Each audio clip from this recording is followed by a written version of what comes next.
Hello, Catholic Charities Network. I'm Ben Wortham with Catholic Charities USA. We're here with Kathy Kamara and our speaker today, Father Reagan Shriver. Just a couple things, housekeeping items before I turn it over to Father Reagan. So the webinar is going to be recorded, and there'll be a link sent out to everyone who registered, even if they're not here today, and you will receive a link with the recording. The phone lines and speakers are muted. If you have a question, please use the chat box feature on the right side of your screen. If we don't get to your question during the webinar, we'll respond afterwards in an email. And then very importantly, if you're going after the continuing education credit today, there is on the handouts feature, it says handouts 2. One of those handouts is the 10-question post-test. So you can take a look at the questions as we're going through the webinar. And about 5 to 7 days after today, you're going to be receiving an email that will have a SurveyMonkey link with those exact 10 questions in it. Once you submit that and do the post-test, within 5 days after that, we'll send you your CE certificate. And I'm going to be annoying and say this one more time at the weigh-in for those who are coming a little late to go over the CE process one more time. So without further ado, I'm going to introduce Father Reagan Shriver. Father Reagan Shriver is Special Assistant to the President of Catholic Charities USA. He works with the team at CCUSA to help provide behavioral health perspective on various activities of the network. He is also the director of the MSW program at the University of Tennessee College of Social Work and an associate professor. He teaches courses on clinical interventions and organizational leadership there. And Father Reagan is the former director of Catholic Charities of East Tennessee. And on a personal note, Father Reagan's one of the kindest people that I've ever been around. And I'm really happy to consider him a great friend. So Father Reagan, I'm going to send you the controls and we'll take it from here. So thank you all so much for joining. Thanks a ton, Ben. Thank you so much, Ben. Let's see, show my screen. Great, hopefully everybody can see what's going on here on my screen. Thank you, Ben. That was really, really nice to say, and I feel the same. You're really super nice and great to work with. And I've gotten to know your turtle now that we're all working at home. I can see your turtle in the screen when we're having these video meetings. So I'm really honored, really, to kind of share some ideas about this during this time. Not that I'm a great expert on the coronavirus or COVID-19 or anything like that, but just hopefully maybe I can use some of the concepts and things that I've come to understand about stress response and self-care during a difficult time and apply it to the situation that we find ourselves in these days. So I'll talk for a little bit and just share some ideas, and then maybe Kathy Kamara, who is also here with us today, and Ben Wortham as well, who are part of our behavioral health team, would be able to jump in at any point if they would like to. So that's our thing here. Here we go. So this is just a quote from a case manager at a local behavioral health clinic, and she attests to the concept of how she really didn't know anything about the concept of self-care. I can't believe these days that you would get out of a graduate program without knowing about the concept of self-care, but it's just such an important topic and an important thing to talk about, how oftentimes this isn't something that we address. So let's say, just for a quick question, just a quick comment here, I'd like to just recognize the diversity of people that are in our network, and that how we all have such unique things. There's social workers that do all the things that are on this slide: feed, counsel, empower, do research and evaluation, work with government advocacy elements. Then we've got people that do finance. We've got people that do administration. We've got people that do, so I feel like that the network of our organization is so broad and so vast and so diverse, but yet we all right now have one thing in common, and that's dealing with this coronavirus and dealing with this pandemic. We have a solidarity with people that are in in all parts of this country, that all of us, we're dealing with this one thing. And I was looking at information this morning about the United States, and how each state is handling it a little bit differently, how each state is handling this, whether they're going to close down or whether they're going to open up or what are they going to do. And each state is different, but yet there's this united element.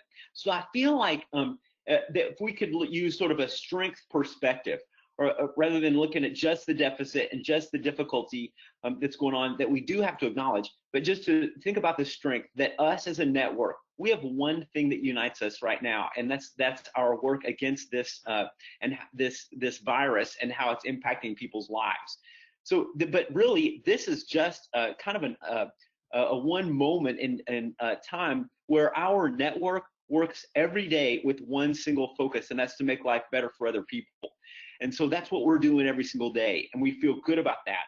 But yet it's also important for us to also have a single focus to care for each other and to care for ourselves as a workforce and as a team of people that are working to make life better for others, for ourselves. So let's start off with, okay, if I could ask you, looking at these dots here on your screen, if you could maybe take a pencil, if you're doing this on a piece of paper, and draw 4 lines. Don't pick the pencil up off the piece of paper, but draw a line through all of the dots that are on the picture. So if you're using just 4 lines, you can't pick your pencil up off the paper, and you draw connect all of these dots together. Do you think you could do it? Okay, let's give you a second to think about it. Okay, how'd you do? All right, well, the only way really to do it is to go outside the box. So unfortunately, right now, we're stuck inside the box. At least many of us are. We're stuck inside our homes, or stuck inside, it's not being able to interact with other people. We're sort of stuck in a social box in a lot of ways, because we're called to keep that physical distancing. And so you look at these sort of show that we're people that we're called to live outside the box. So I think that's what a case like this has never been seen in my lifetime, a situation like this. And I don't know anybody that's seen anything like this in their lifetime, where they've had to do this physical distancing and to do what we're doing to respond to a pandemic like this. But we're called to go outside the box in order to help others. And so I'm asking for us to kind of go outside the box to think about helping ourselves, to think about how are we going to remain strong? How are we going to remain healthy during this process? So let me ask you this. If you can look at this slide right here, continuing to talk about this kind of outside the bounds thing. So if you see kind of the reddish part of the line, you can see that there's kind of a continuum there from together to alone. Okay, maybe if I could ask you, if you've got a piece of paper in front of you, or if you could do this by memory, if you could do this, if you could come up with an affirming word for togetherness. If it could be community, it could be family, it could be unity, it could be laughing, whatever the affirming word that you feel like it is for you in your life, your personal life, not your client's life, not your boss's life, but your life. And think about that word. And what would that word be? Okay, think about that. Then on the opposite side of the coin, the word alone. That if you could think about an affirming word for you about the word alone, would that be meditative? Would it be mindfulness? Would it be time to yourself? Would it be, what word or phrase would you put for that? Okay, so think about this. This is your continuum to help you see where you are today. Then there's all kinds of words or images that we could use between whatever word you've chosen for together and whatever word you've chosen for being alone. So my words might be community for the togetherness, and mindfulness for the alone, because that's a chance for me to kind of be mindful and to be prayerful and to be united with myself and God in these moments of aloneness. But then there's something else that we need to kind of think about in the darker part. See that just beyond the word together. And then just beyond the word alone, to think about what are some other words that are not as affirming and that might be in some way adversarial, or might be in some way difficult or a block for you? What words would you use for that beyond together, or beyond, for me, beyond community? For myself, it might be overcrowded. It might be, no personal space. It might be violation because I'm with other people in a way that seems like a violation of myself. And then on the other end, the word alone there, there could be some unaffirming or difficult words that describe alone. That could be loneliness. It could be isolation. It could be cut off. It could be fearful. It could be anxious. Whatever words that land for you. So I feel like it's important for us to think about those beyond the affirming elements of being together and the affirming elements of being alone. On the one end, we find ourselves these days working at home. We have to take care of children. We have to take care of elderly parents. We have to take care of other people, and there's all this focus on the other, all locked in trying to share the same internet, and you even get kicked off sometimes, like just as we've seen, that sometimes that type of things happen during a very important meetings, that you get kicked off because you're so together or so crowded in the home. And then having to think about meals and having to do homeschooling or whatever things that are going on. This time can highlight the negative elements of the togetherness, and that goes beyond community or beyond a gathering, whatever word you've chosen for the positive or affirming word for being together. And then if we go down to the other end, some of us live alone. Some of us, end up maybe our offices are separate from others, and so that can be an experience of loneliness or being cut off or really not feeling connected or feeling unconnected or feeling divided from other people. So I feel like it's important for us to just look for a few minutes to think about, where am I right now?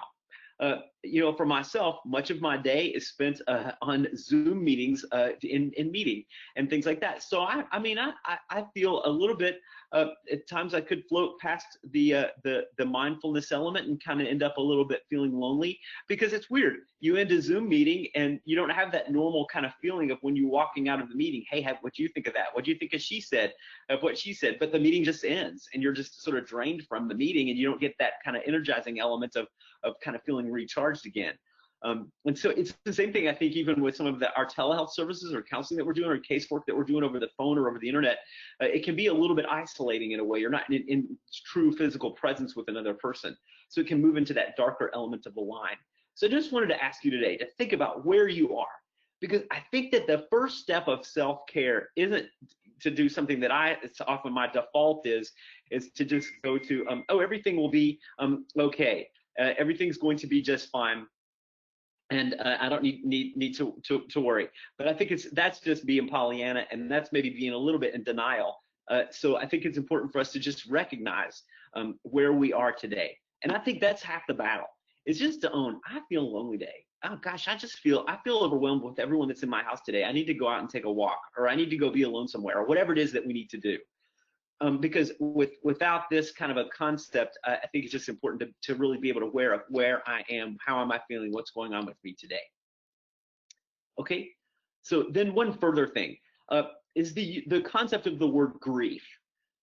So many of us are feeling an element of grief in our lives. This is like it's a national mourning in a way. It's a mourning of the way that our lives were, the way that our lives have been, and that's just kind of tough.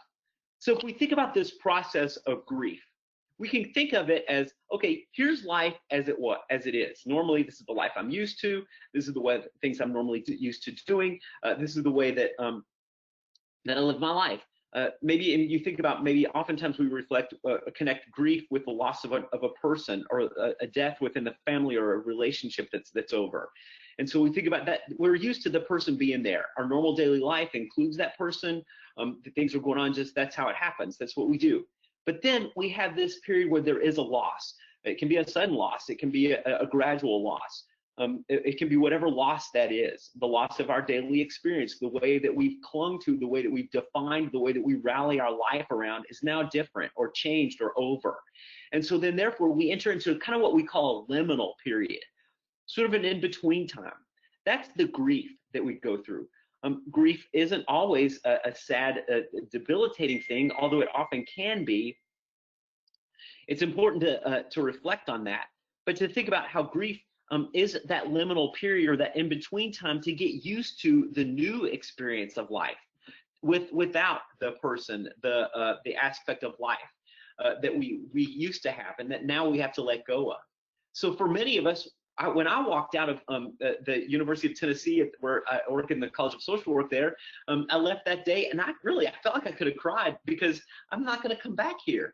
I'm going into this liminal period and I'm sad about the loss of the way that my life that was very familiar and very structured. I'm sad about the loss of that.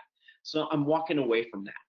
So, but the weird thing about this is that in typical grief is that we have this structured normal way of life that we're used to living. We lose that. So we're in this liminal period until we get reorganized back into the way that life will be in another way. It may be a new way and it may be a different way, but at least we know that that new way is coming. This liminal period is sort of we're out there floating. Where am I going to land? What am I going to do? But the strange thing about this whole deal is that we don't know. We don't know when it's going to begin again. We don't know when the things are going to be able to be open again or what's going to happen. Today at the University of Tennessee, we had a meeting with the chancellor, and she told us there are 9 different scenarios for how we're going to open up in the fall, how we're going to be able to teach students again in the fall. So imagine for you guys with your clients that there's probably 1,000 different ways that you're going to kind of engage with them again when this kind of gradually does resolve. So I feel like that we're in a period of grief for sure, but we're in a unique period of grief and that we just don't know what's going to happen. And I think that also in a typical period of grief, we may be losing elements of an aspect of life gradually, but in this, I feel like we're pounded with negativity every single day. And when we get to it in just a second, that is impacting our mind and our physical body, it impacts our brain to hear that kind of pounding of negative news each day. Headline news. This is happening again, or breaking news. Here's more information about this. Well, the breaking news is just what we heard yesterday, but they're trumping it up again or making it all another thing. So I just want to kind of highlight that. So I feel like this is an important concept to recognize. And just to know that if the experience I'm having is unique and weird and something I've never experienced before, the world has never seen this before. It's okay to feel the way that I'm feeling. And I love this quote here. For grief, for those of us who understand, no explanation is needed.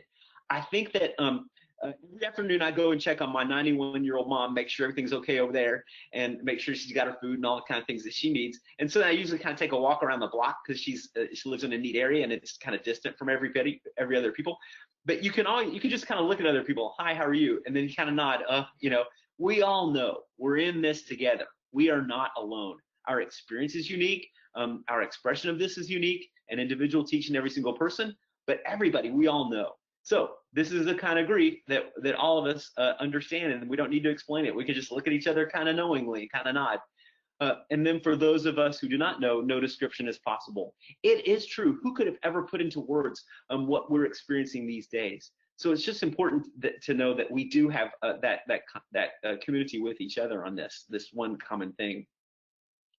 So I feel like that I wanted to kind of highlight those 2 concepts or those 2 thoughts there, that kind of continuum of from togetherness to aloneness, and then to talk about the concepts of grief. So those are 2 really important things I think that we are important for us to recognize and for our clients to recognize, but mostly for us to recognize for ourselves. And then to kind of identify and, again, like I said, name some of the difficulties and the struggles that we're going through. So I'd like for you guys, maybe you could look for just a second about some of the information that's on this little slide here. And then when we post the PowerPoint slides, I've got some notes at the bottom that have some statistics and research connected to each of these different concepts here. So basically, that during the time of quarantine, during the time that we're experiencing right now, is some frustration and boredom, that there's frustration and boredom. So of course, researchers, people in academia, they need to research something. So they're kind of reaching out and kind of getting surveys and getting data on how people are experiencing this. And really very few people are saying, oh, I'm so excited to be alone every day. I know that there are some people that are more introverted, and actually this morning I was working with someone and she said, I'm an introvert and I'm doing pretty well with this. I am doing well, but then continue to describe some of the unique challenges that she's facing. And I think too, sometimes there are folks that maybe this is a comfortable way of life for them, that, you know, that things haven't changed that much or everything is okay.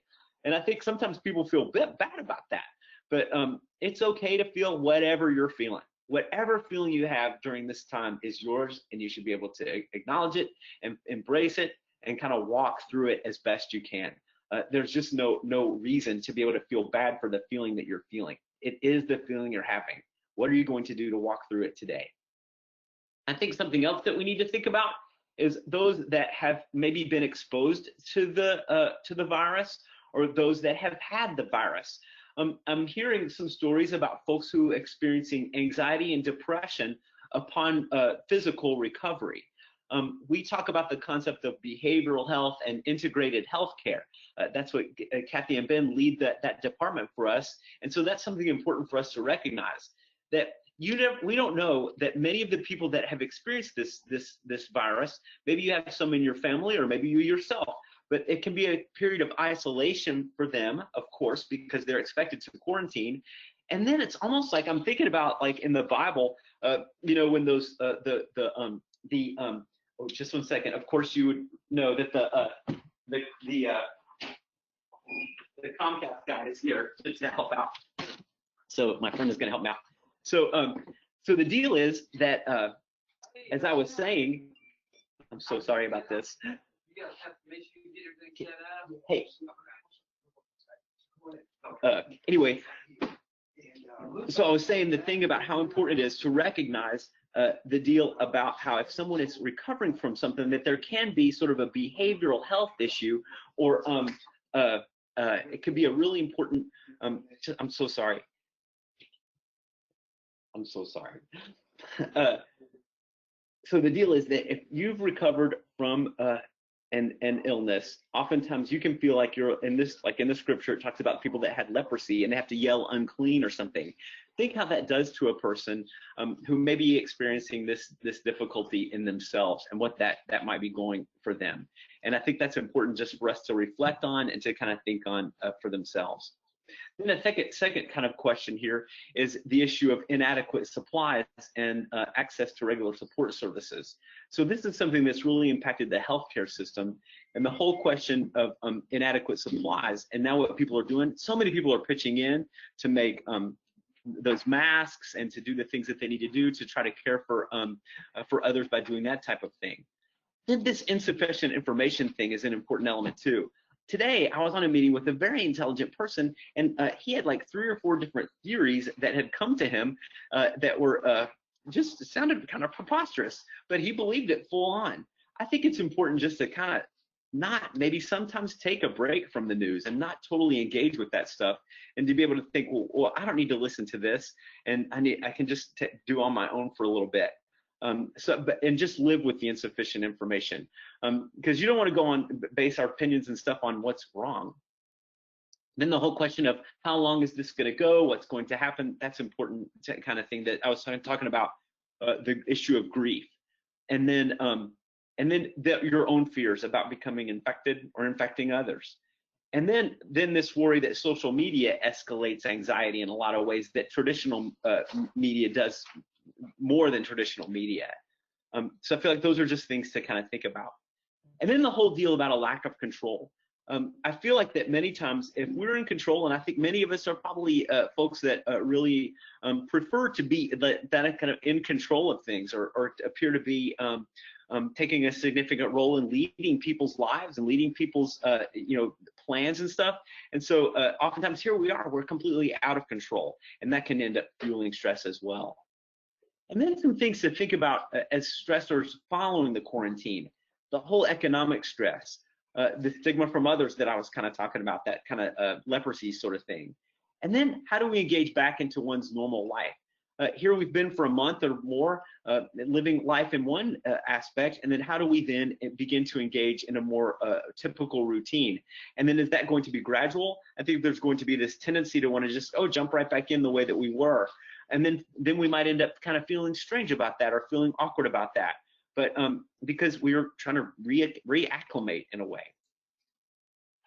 So I'd like to kind of talk for a few minutes today about the concept of resilience. and what this concept of resilience is, and to kind of reflect on that for just a few moments in light of this situation. And what are some factors that we can think about from resilience study and think about how can I apply some of that stuff to myself? So really resilience is, if you think about basically what the things that are written on the slide there, but also the concept of like a big rubber band. If you were to pull a rubber band and max it out to its strength, and it would stretch and stretch until it can't go anymore, but then you let go and the rubber band went back to where it was, well, that's the concept of resilience, that you're able to kind of rebound back again from where you were. So this concept of rebounding from resilience, or rebounding after something like that, is a great word for or understanding of resilience.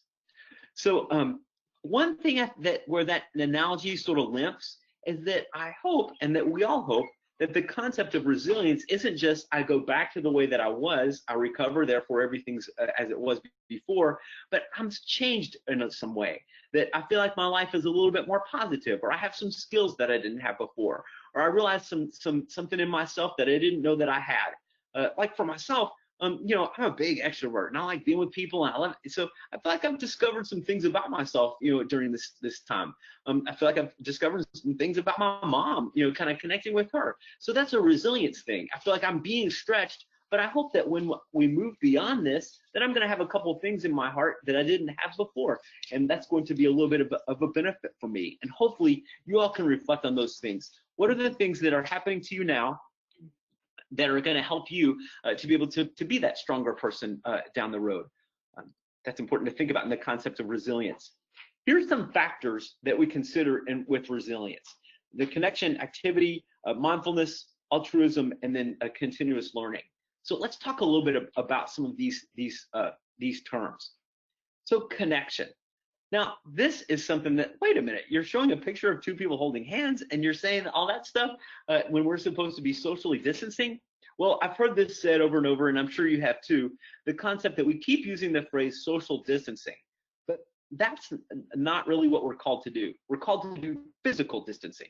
We're called to be physically distant from each other, not socially distant. So just a little example, there's a group of friends of mine in St. Louis where I went to grad school and the seminary and everything. And I went to school there and made some great connections and great friendships. But here we are years later. That's been a long time. I won't say how long. And then and it's been a long time. And so I've kind of, you know, sporadically been able to communicate with some folks. Well, they've started doing, they get together regularly, a little group of my friends, but then they decided to start, rather than getting together at a coffee shop, they're getting together over Zoom. And so they asked some of the folks that had moved away from the area that we were all friends to get together too. So we've been meeting weekly over Zoom just to kind of connect with one another and kind of talk, and it's been awesome. So I'm socially connected to folks that I have to be physically distant from, and I'm really excited about that.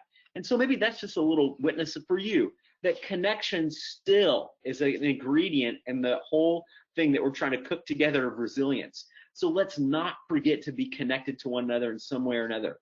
I know for myself too, I can be typing away at my computer and working like crazy, and then look up, oh my gosh, it's 4 or 5 o'clock, and I've been the whole day, and I've just been with my nose in a computer, and I'm not connected with anybody. So then I have to like think, what can I do to kind of nourish that aspect of my life? Because we can't forget that no matter what, we are whole people. We are relational people, we're intellectual people, we're physical, we're spiritual. We have all these elements of our hearts and our lives and who we are. And we have to address all those. And that relational part is really, really important. It's a cornerstone of who we are as human beings. In fact, from the very beginning of our infancy, there are these mirror neurons that we now know about that are really important in the development of the human person and developing that concept of attachment. And attachment's so important in our early lives. It builds the architecture of our brain.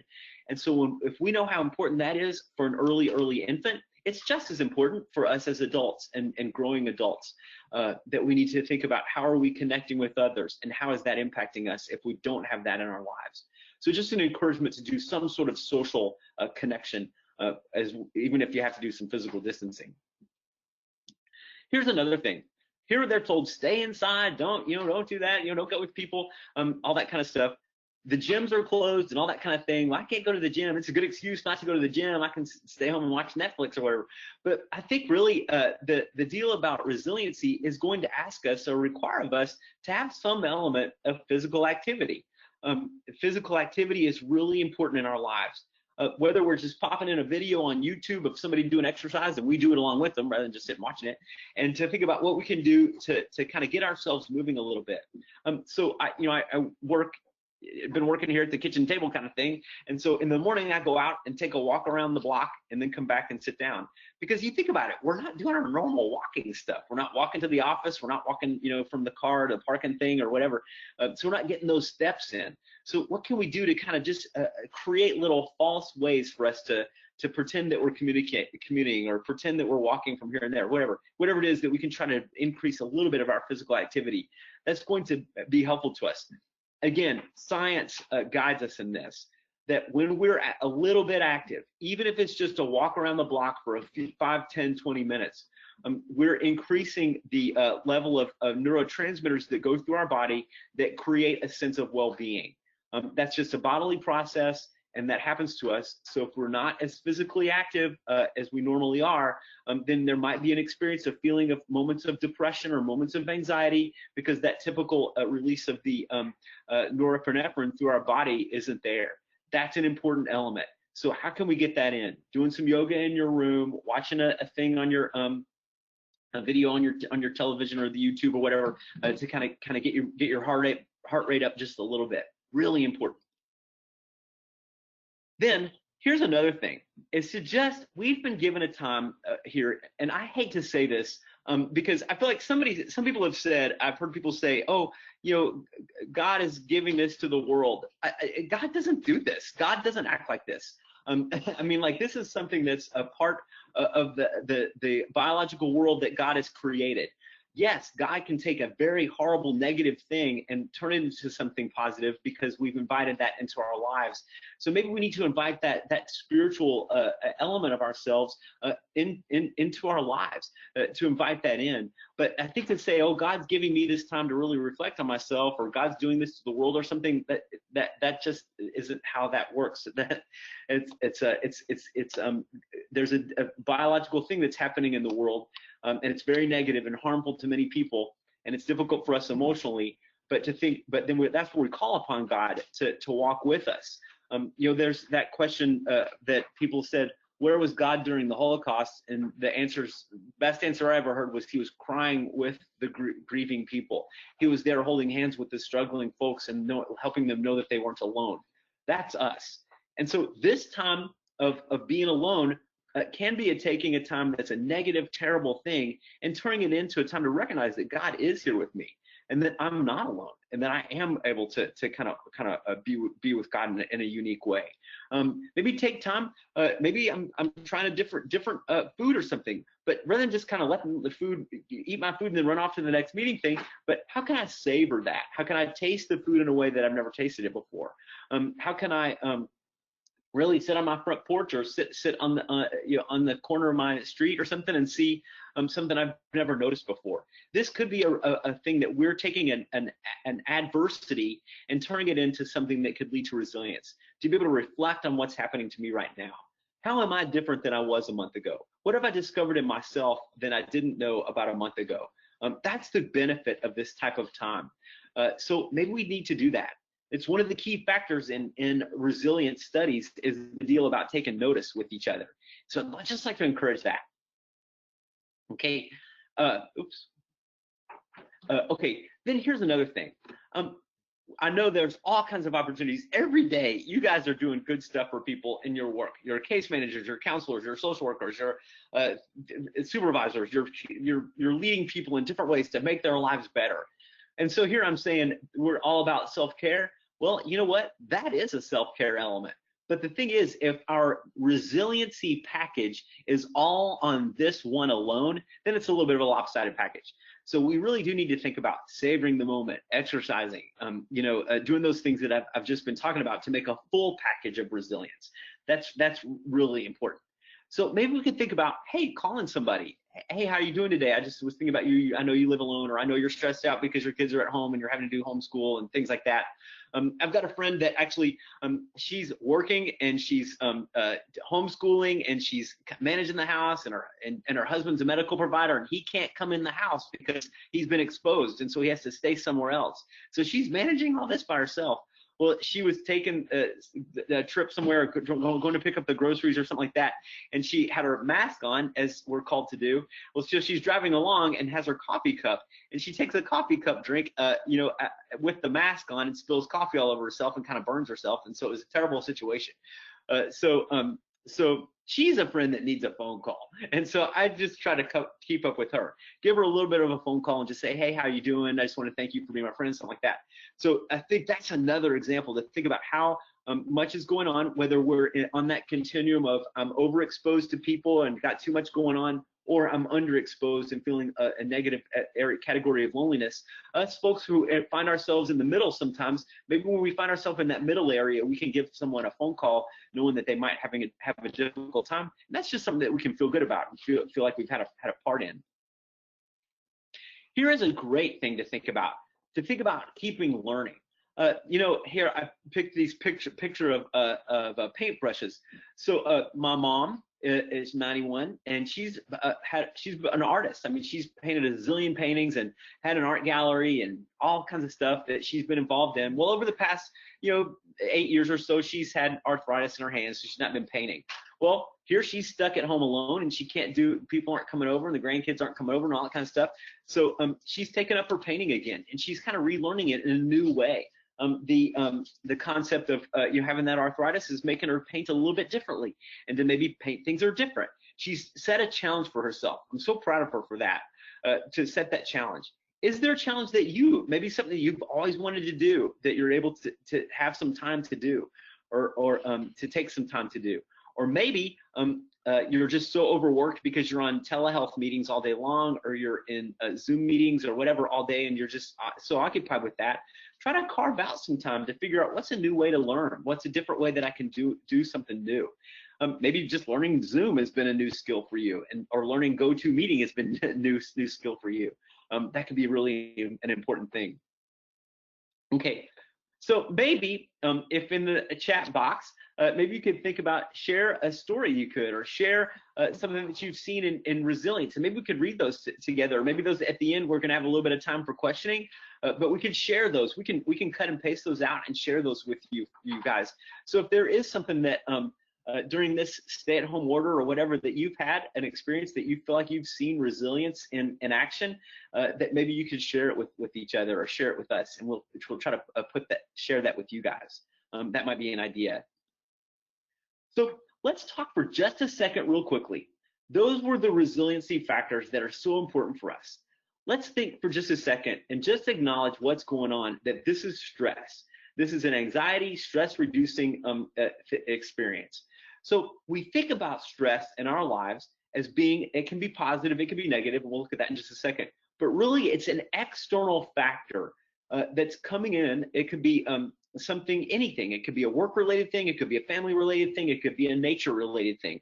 But some external thing that is leading to some perceived element of stress, or some perceived element that where our biology has to get kicked into action in order to try to respond to this. So when we find ourselves anxious, we find ourselves maybe depressed or worried, or find ourselves kind of consumed with something, it's our body's response to try to keep us safe. So when we're finding ourselves anxious, we know that it's our body is kicking in to kind of trying to alert us that something is unusual and something's not quite right. What can I do to make things a little bit right again? So here's something that's important to think about during this kind of pandemic time, and when we're a stay-at-home order or the quarantine order. Look down there on that green area. Like, we all want that green area. Everybody wants to be there. I want to be on the beach. I want to be on the front porch. I want to be whatever, sitting in a rocking chair, sitting there doing, I want to be kind of like that. That's what we all look forward to. Everybody is excited about that. But if that's where we are most of the time, that can be very, very difficult. Our brains are meant to be challenged. Our bodies and muscles are meant to be stretched. What's going on in our body is we're supposed to be using the skills and the things that we have in our heart and our life to kind of help ourselves grow and to really fully be the human that we are. Of course, we need those underload areas of stress, but if we have found ourselves, and maybe some of our clients who have been laid off, or maybe some folks who have been furloughed, are in that area, in that green area. And any other time we'd say, hey, good for you, take some stress off. But that's not a healthy place to be. In fact, that inactivity and that lack of challenge is a perfect recipe biologically for depression. Lack of stimuli, lack of interactions, lack of movement, and that does lead to a suppression of the neurochemicals in our body that kind of keep us happy and keep us a sense of well-being. Because if you think about it, if we're hunkered down in a cave or something, that's how our ancestors used to live. Sometimes if they had to kind of quarantine in a cave, that would lead that the inactivity was an alert to the body to say that something's not right. So then it communicates that through the feelings of anxiety and depression and that. So that anxiety and depression from inactivity is a protective factor. So it's our body's natural way of responding. So if we feel that way, it's natural, it's supposed to be that way. What do we do about it? Try to take a walk around the block, try to call somebody on the phone, do what we need to do if we're in this period like that. Okay, then on the other end of the extreme, you see the red area, that breakdown anxiety panic area. That's where many folks are. I was talking to someone else that I'm colleagues with, and so you can kind of get a little window into people's homes sometimes through these Zoom meetings. Well, some people, they have this nice areas and they've got the beautiful picture behind them, or like the Smoky Mountains, or they have something going on that's a pretty peaceful place. And then others, you can kind of see the papers stacked up and kids kind of running around and dogs barking and all this kind of stuff. I mean, that's a very stressful thing to think about. I'm responsible for homeschooling my kids for the last quarter of their 9th grade year, and what a deal that is, and then how stressful that is. Plus, I've got to maintain my full caseload. Plus, I've got to make sure that the income and everything is balancing because somebody else in my family lost their job, and how am I going to spend my money and stuff like that? All that stuff is so important to recognize. So realize that one end of extreme to the other, and it's happening to all of us across the board. So I feel like that kind of continuum again is important to look at. Here's sort of, and you know what? I think it's important to recognize that, yeah, this is stressful, but for some people, this really is an area of trauma. I was working with a client once who said that he did not like when the office shut down because of snow days. That led to an experience of anxiety. Because as a young person, he had been sexually assaulted, and that any snow day as a child meant that the perpetrator was going to be locked in the home with him all day, and he knew that that was a recipe for the violation. So that's just important to recognize that this can cross a bridge into extreme trauma and trauma reaction. So that's important to recognize. That what is this triggering? What's this bringing out in us? And then we've already talked about the concept of how negative stress can build, but there's also positive stress. That this can be a time for us to think about some of those things about how am I going to learn some more? What am I going to find out about myself? What's going to happen to me, in my life? That kind of thing, really important. And I think just to reiterate, to think that I'm going to walk through this without some feelings of anxiety or nervousness or depression or sadness or loss or grief, whatever feeling I'm feeling, it's like walking through water or walking around water, or being on the beach and not getting wet. It's going to hit us. It's going to splash up on us. We're going to end up wet in some way or another. We're going to end up with some element of an emotional response. It's just something to be embraced and to recognize that it's going to.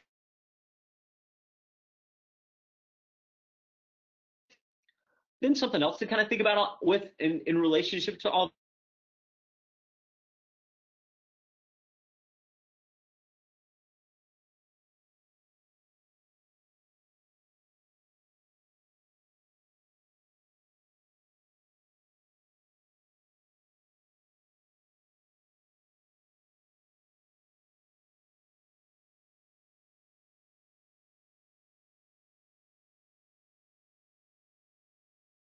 because of that. So the developmental stage of where we are is going to kind of define where we are in our stress response to this whole situation. So I think also it's important here to kind of give a little word. I talked to a client recently and said the mother was saying that she feels like she cannot impose any restrictions on their son. Well, he's out of school. Why would I impose restrictions on him? It's like I want him to feel like that this is a break for him or a vacation for him. And so I just kind of let him, decide when he's going to bed or decide when he's getting up. Well, that's not helpful because everybody needs some structure. Everybody needs some sort of formulation. Everybody needs some sort of category to put their activities in during the day. And I feel like in a way, like if you were on an airplane and the pilot came back out and said to you as all the passengers on the plane and said, hey, everybody, we're getting to hit some air pocket here, and I'm not sure exactly what to do. I just want to get your opinion about that. And, do you think I should go up or should I go below? What do you think? Well, how would you feel as the passenger? You'd think this pilot doesn't know what he's doing, and my life's in danger. I need somebody that knows what they're doing, that I know is at the wheel, and I know is going to fly this plane where it needs to go, and that I'm going to be okay. I think that's a thing with us as parents and those of us that are responsible for others in some way, that we need some sort of structure. We need somebody that's going to guide us and give us a bit of a parameter of what our activities are and need to be. Kind of this open-ended day can be a little bit tough and can be stressful on children, and it can be stressful on us as adults as well. So also there's other stories. We could talk about culture. We could talk about the societal impact of all this. So this is just an important thing to realize. It's me, and I need to care for myself, but also I need to recognize all these different aspects of my life.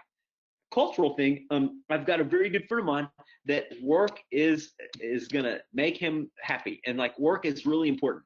So it puts a lot of his own self-esteem and his own worth in his work. That's his culture. That's how his parents were. That's how his siblings are. That's their work is important. That's sort of a cultural influence there. So now he's not working because the office is shut down. So there he is, stuck without the defining factor of himself. That can be very difficult, but it's okay to recognize it and kind of embrace that. And how is he going to go through that? So okay, and then just this little slide here to show. We could talk about, these are the stages that we're all going to go through here, but really it's more like that. My experience, sort of all over the place. One reaction may be surprising to the next. So I think the thing here that we kind of need to remember, and then I'll kind of try to make myself be quiet, so that if there's questions or any comments that anyone else wants to make, that'd be great. To think about this concept of stress and the tiger. To think about this, that our ancestors relied on our internal nervous system to keep us safe. So if I was a cave person back a long time ago and I saw a tiger coming out from the jungle or the woods or whatever, I would know that I was going to have sufficient energy and sufficient ability to see and all that kind of stuff because of the adrenaline and the cortisol that's pumped through my body that's going to make me be able to run or hide or freeze or do what I need to do. And so that's an important element to think about. That's really, really important. So that was a protective survival thing that our body has in itself. But the bummer is if our tiger lives at home, if it's living here with us. So this is a deal about like, I live in kind of basically, one or two rooms here, it's not real extravagant. And so my place of work is right here and my place of relaxation or whatever is right over there. So that's what's going on for us, many of us. If we're working at home, we're sort of intermingling our whole life with our work. For some of you may do that already and that feels comfortable for you. I think it's important to think, what am I doing to set a boundary? I'm going to sit here when I work, and I'm going to sit there when I'm relaxing.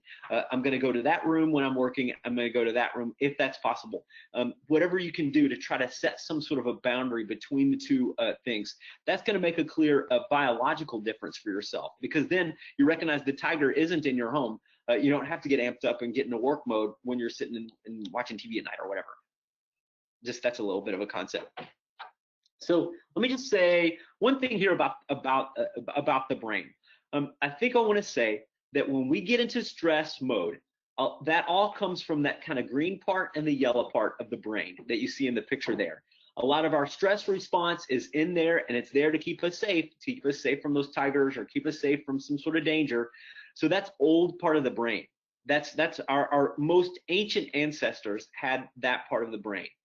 But really, over the past few thousands of years, the brain has developed and evolved, and we see that red part of the brain, the prefrontal cortex there that you see in the picture, that part is newer to us evolutionarily. So it does all kinds of higher level functioning, like thinking rationally, thinking through things, looking logically, being able to speak about how we are experiencing something or what we think about something or the process that we're looking at. So those different parts of the brain all work together well. When they're working together, it's great. But when we get in stress, when we get in depression, when we get in anxiety, those parts kind of disengage. The green part's going to say, hey, look, I'm not going to think this whole process through. I'm going to do what I need to do to make myself safe. I'm going to run out of here. I'm going to do what I need to do and pump through energy through the body to make it safe. But then that red part, if it's not as engaged with the green part, then it's thinking, oh, whatever, it's logical thinking. That part is often gone. So if we find ourselves making illogical things like drinking a coffee with a face mask on, we know that the prefrontal cortex, that red part of the brain, is not fully engaged. That's natural. That's natural. So I feel like it's important for us to do whatever we can to kind of be able to think about, what am I doing with my body? What am I doing with my whole body? We need to engage all aspects of the brain to try to feel safe and to feel healthy and feel integrated. So if I'm sitting and working and I'm feeling that adrenaline and that cortisol going through my body as a neurotransmitters that are sort of alerting the fight, fright, flee sort of concept, then maybe I need to get up and kind of engage myself in one way or another to do something to try to get other elements of the brain engaged. That's going to be important, because if we're not engaging different parts of the brain, then we might not be fully as whatever health-minded or emotionally, mentally, behaviorally as healthy as we could be. Hopefully that makes some sense. So let me sort of give a quick picture of what this might look like. Here's the stress going into the brain, releasing the cortisol all the way through the body, suppressing oftentimes or increasing the inflammatory response in the body. That's normal. Decreasing the immune system and our ability to fight off other systems. So if we find ourselves worried and stressed and anxious, then that's going to have an impact on our body, and therefore impact our genetic expression, which we may be able to pass on sometimes to the next generation of people.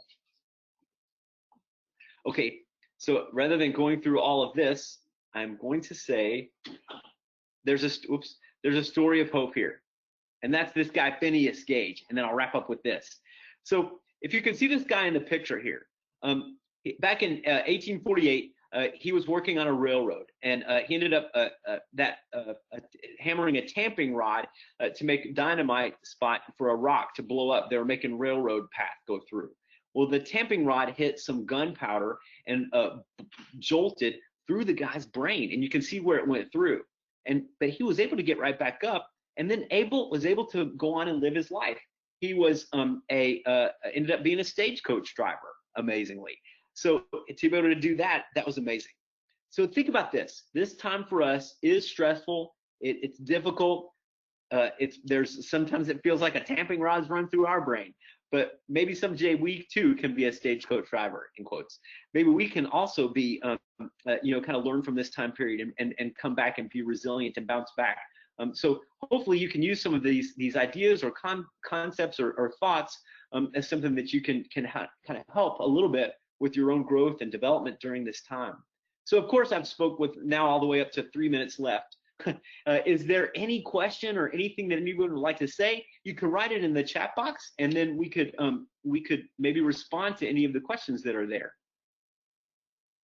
Hey, Father Reagan, this is Kathy. Thank you so much for the presentation. And I just kind of, as I was going through, I was like taking a little bit of notes, and I think your point to routines and boundaries is huge, even in the sense of like with your routines, like scheduling time to have like updates from the media, feelings of concern, or even some grief that we're having watching some of our loved ones who are are either very ill or have passed away. So I think we have to make sure that our routine is more than just kind of words and saying, yeah, I have boundaries and I have routines, like really holding ourselves accountable, just like we would the people that we serve, to say what that routine is going to look like, what time of day and how we're going to do that.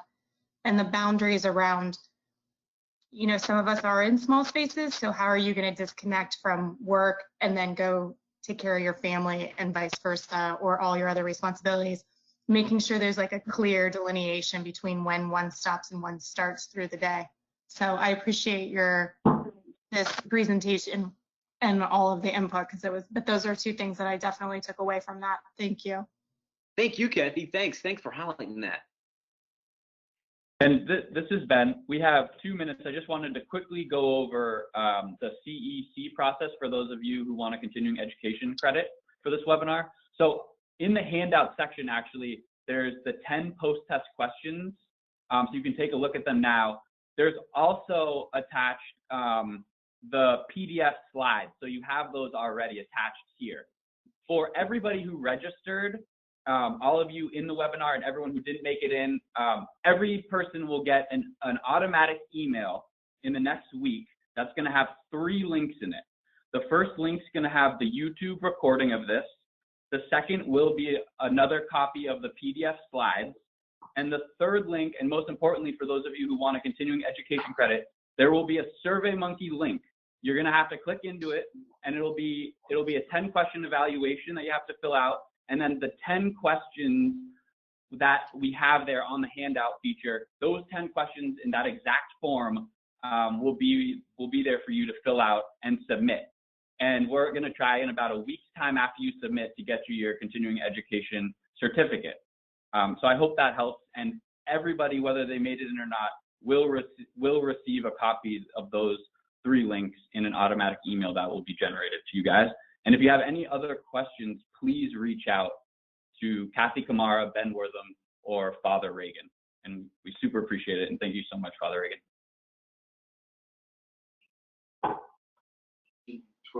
Thank you guys so much, and thanks for understanding about you know, the little stressor too of repair people having to come in and stuff. So thank you.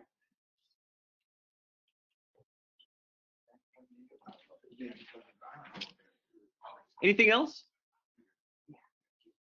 No, I don't think, and there might be a couple questions that we'll send email responses to.